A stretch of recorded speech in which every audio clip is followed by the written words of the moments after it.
mampu merebut itu dari tangan Israel? Sepertinya nggak ada, Pak Paul. Nah, cuman mereka ini sebenarnya main dengan perang diplomatik, perang propaganda yang didasari oleh ideologi antisemitik ini. Pokoknya negara Israel harus tidak boleh ada di Timur Tengah, kaum Yahudi harus dimusnahkan dari muka bumi ini. Tujuannya hanya itu, bukan masalah perebutan pembagian two state solution, solusi dua negara, penjajahan, itu semua bohong Pak Paul, itu semua hanya framing untuk menghancurkan, menghilangkan negara Israel untuk solusi dua negara. Persoalannya begini, ya, persoalannya kalau Fatah dengan Hamas bersatu, berarti apa? Berarti itu akan melemahkan posisi Fatah sendiri dalam tawar-menawar dengan Israel. Kenapa? Ya jelas lah, selama ini Fatah sangat diuntungkan dengan punya wilayah otonom di tepi barat ataupun di Yudea dan Samaria. Sebenarnya mereka mau menyatukan ini sebenarnya tujuannya hanya satu, menyelamatkan Hamas dari kehancuran. Karena tinggal beberapa minggu lagi pasti hancur, hancur Pak Hamasnya gitu ya secara militer.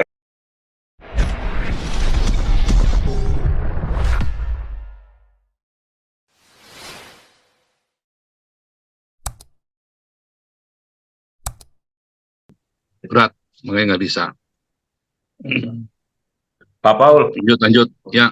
Iya, jadi gini Pak Paul, ini kan sekarang lagi ada cerita tentang International Court of Justice (ICJ) yang mengatakan bahwa Israel harus menarik diri dari daerah pendudukan, kemudian juga harus membayar ini ganti rugi selama berapa puluh tahun ini. Nah, ini kan sebenarnya kan ICJ ini kan sebenarnya dia membuat keputusan itu, keputusannya itu sebetulnya cenderung nggak didukung oleh bukti-bukti hukum, melainkan oleh framing-framing politik. Karena kan si Nawaf Salim itu kan ketua Mahkamah Agung itu kan ya orang orang ini orang Libanon, orang Muslim gitu kan, yang akan bias terhadap Israel. Nah, kalau misalkan ngelihat keputusannya seperti itu sebenarnya janggal Pak Paul. Karena kalau kita lihat kan begini, wilayah Yudea dan Samaria atau yang mereka bilang tepi barat itu kan sebenarnya wilayahnya Yordania, ya kan? Kemudian juga Gaza itu kan wilayahnya Mesir. Kita lihatlah. Jadi sebenarnya mungkin dari awal dulu ya ceritanya ya. Kalau kita lihat deklarasi Balfour itu akan memberikan hak kepada Israel untuk mendirikan negara di tanah leluhurnya mereka. Itu kan di tahun 1917. Kemudian Perang Dunia Pertama di tahun 1918 ternyata Turki Ottoman kalah perang. Oleh sebab itu seluruh jajahan Turki ya jatuh ke tangan sekutu-sekutu dari ini ya, Perancis, Inggris dan Amerika. Nah, kemudian bagaimana nasib jajahannya Ottoman Turki ini? Nah, ini kan akhirnya kan diberikan kepada beberapa negara yang memegang mandat, terutama yang paling banyak adalah Perancis dan Inggris. Nah, diberikanlah Libanon dan Suriah kepada Perancis, kemudian Irak, tanah Kanaan sekarang, dan Yordania kepada Inggris. Nah, wilayah Irak berdiri sendiri. Saudi diberikan kemerdekaan oleh Inggris, kemudian juga tanah Kanaan dan Yordania itu disebut Transyordan. Jadi untuk menentukan nasib daerah-daerah ini tahun 1920 dibuatlah konferensi Sanremo di Italia. Nah, pada saat konferensi ini orang-orang penting lah dari PBB ya, termasuk 3 negara tadi, itu direkomendasikanlah untuk memberikan suatu negara kepada bangsa Yahudi di tanah leluhurnya mereka, di tanah Palestina sekarang. Karena tanah Palestina bukan milik bangsa Palestina loh, itu kan nama itu kan diberikan oleh Kaisar Hadrian untuk menghukum orang Yahudi sesudah pemberontakan Bar Kokhba kan gitu.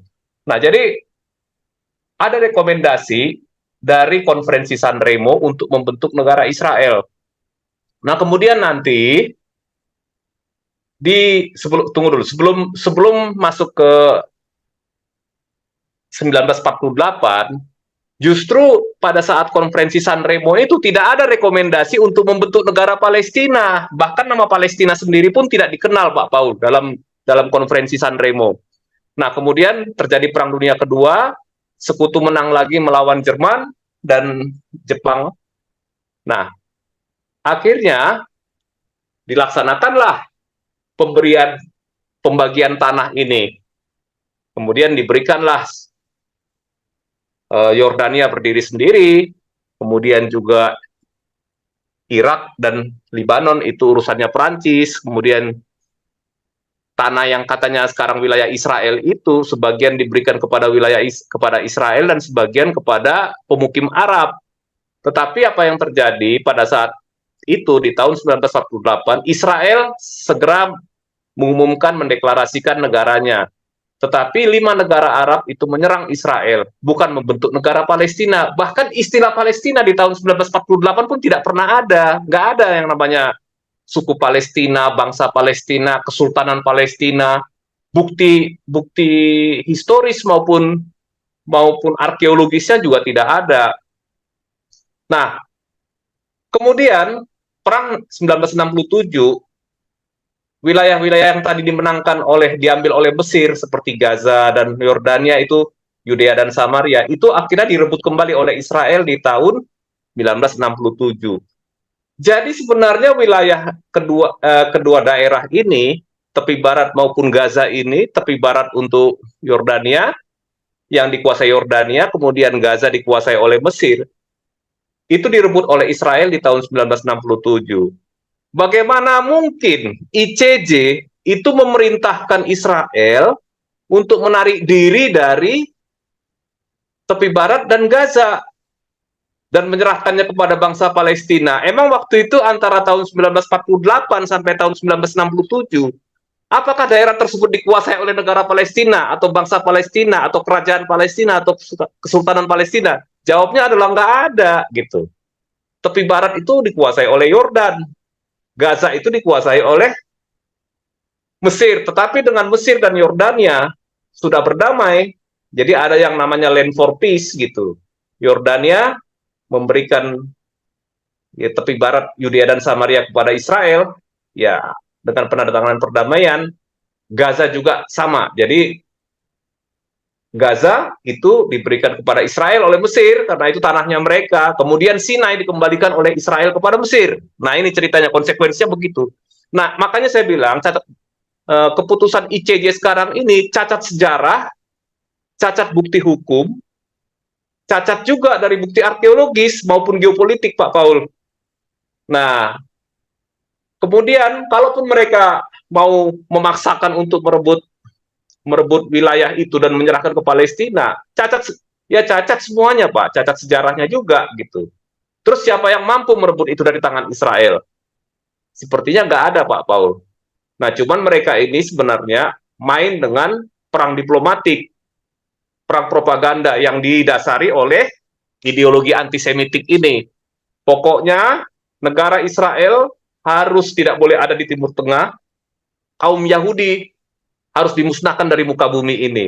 Tujuannya hanya itu, bukan masalah perebutan pembagian two-state solution, solusi dua negara, penjajahan, itu semua bohong, Pak Paul. Itu semua hanya framing untuk menghancurkan, menghilangkan negara Israel. Kira-kira begitu, Pak. Nah, ini kita lihat, Netanyahu lagi ke Amerika, kemudian mereka mengeluarkan rekomendasi cacat hukum ini, si ICJ-nya, untuk nanti dibicarakan di Majelis Umum PBB, bagaimana kelanjutan akhirnya gitu. Tetapi memang bagaimanapun mereka akan menggunakan segala cara melalui jalur diplomatik maupun jalur kekerasan untuk menghancurkan Israel. Nah, kalau Israel ini hancur, maka seluruh peradaban manusia modern seperti yang sekarang ini akan hancur. Karena Israel inilah benteng terakhir peradaban manusia modern, demokratis, liberal, adil, dan menghargai peri kemanusiaan. Kalau tidak ada Israel, maka dunia akan masuk ke dalam ideologi yang hanya mengenal opresif, saling bunuh, kafir-kafirkan orang, pungut jizyah, saling menghancurkan. Nah, nanti akan terjadi seperti itu. Kira-kira begitu, Pak Paul, rangkuman untuk beberapa hari terakhir ini. Silakan, Pak Paul. Ya, saya mau mungkin tambahin Opung. Iya, itu benar kata-kata Opung. Itu kan emang agenda Islam, Opung. Jadi sekali menghilangkan Yahudi juga menghilangkan Kristen, Pak Opung. Yesus itu kan dari Israel, Yahudi, ya kan? Gitu loh. Sekarang aja di Indonesia aja bilangnya apa? Yesus hidup dan lahir di Palestina. Kan lucu kan?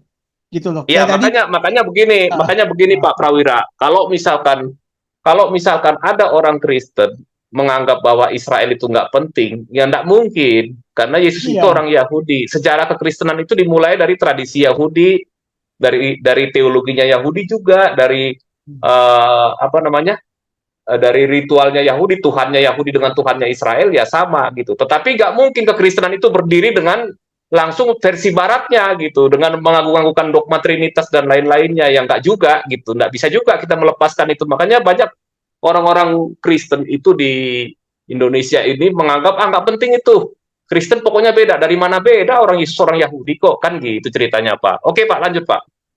nah, ini juga Pastor Paul, itu kalau Cina dia menyatukan Fatah sama Hamas, kalau menurut saya bagus itu. Biar sekalian aja Israel ngusir Palestina atau si Mahmud Abbas dari tepi barat.